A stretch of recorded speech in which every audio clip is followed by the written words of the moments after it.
Մի քանի խոսք սահմանադրությունից, որի հետ կապված աշխատանքները ձեզ կարծում եմ կհետաքրքրեն։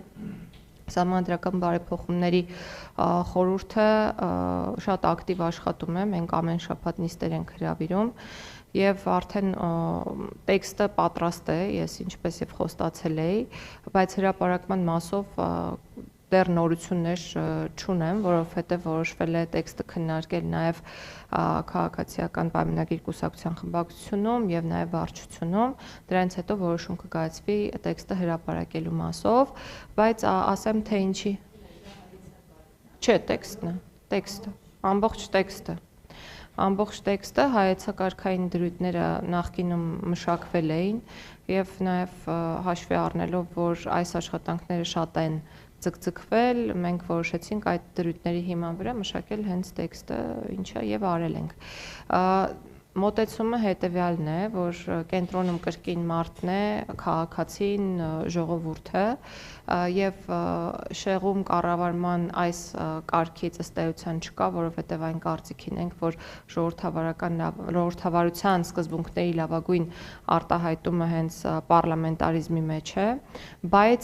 մենք շատ մեծ փոփոխություններ ենք արել այն համատեքստում, որ փորձել ենք ավելի ապակենտրոնացնել իշխանության թևերը եւ բալանսավորել, օրինակ վերահսկողական մեխանիզմներ տրամադրելով ազգային ժողովին վարչապետի գործունեության նկատմամբ եւ այլն։ Մարդու իրավունքների համատեքստում առաջարկելու ենք, որ երրորդ գլխում զետեղված իրավունքները որպես երկրորդ սերնդի իրավունքներ այլևս չներկայացվեն, այլ դառնան հիմնական իրավունքներ, խոսքը սոցիալական ապահովության իրավունքի եւ առողջապահության իրավունքի մասին է, ինչը նշանակում է, որ պետությունը պետք է ավելի մեծ բեռ, ավելի մեծ պոզիտիվ պարտականություն ստանձնի այդ իրավունքների պաշտպանության համատեքստում։ Դատական իշխանության հետ կապված արդեն լսել եք երևի, որ երդվյալների ինստիտուտի հնարավորություն ենք նախատեսելու, իհարկե դեպքերը եւ կարգը երդվյալների մասնակցությամբ դատավարություններ իրականացնելու պետք է սահմանվի համապատասխան օրենքներով եւ նախատեսում ենք որպես սկզբունք նաեւ գործերի երկաստիճան բողոքարկման հնարավորությունը, գործերի գրավոր քննության հնարավորությունը, բարձրագույն դատական խորհրդի որոշումների բողոքարկման հնարավորությունը, ինչը այսօր չկա դատախազական համակարգում, խիստ բրգաձևության զիջումը դեպի կոլեգիալություն, մասնավորապես բարձրագույն դատական խորհրդի օրինակով առաջարկելու ենք ստեղծել